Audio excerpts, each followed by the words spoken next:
What type of battery should I use to replace the battery in my carbon monoxide detector? Hello everyone. Today we're going to discuss a vital component of your home safety, your carbon monoxide detector. It's crucial to keep this device in good working order, and one of the most common maintenance tasks is replacing the battery. But what type of battery should you use? Let's find out. What type of battery is required?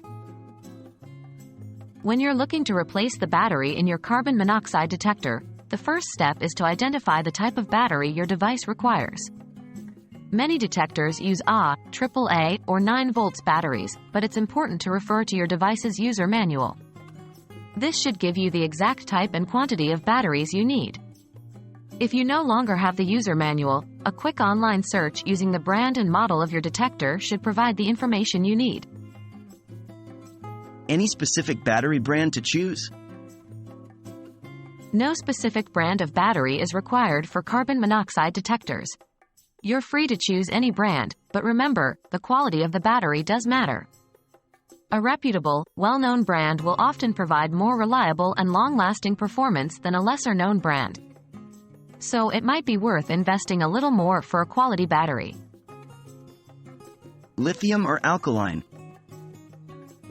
When choosing a battery, you'll often be confronted with a choice: lithium or alkaline. While either can work in a carbon monoxide detector, there are differences.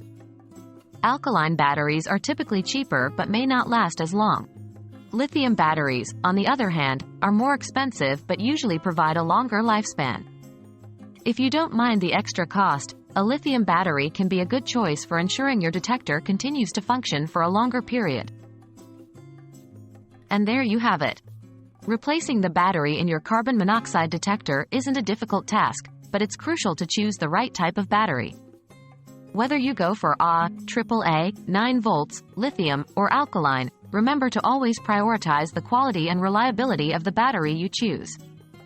Your safety and the safety of your household could depend on it. Thanks for watching, and stay safe out there.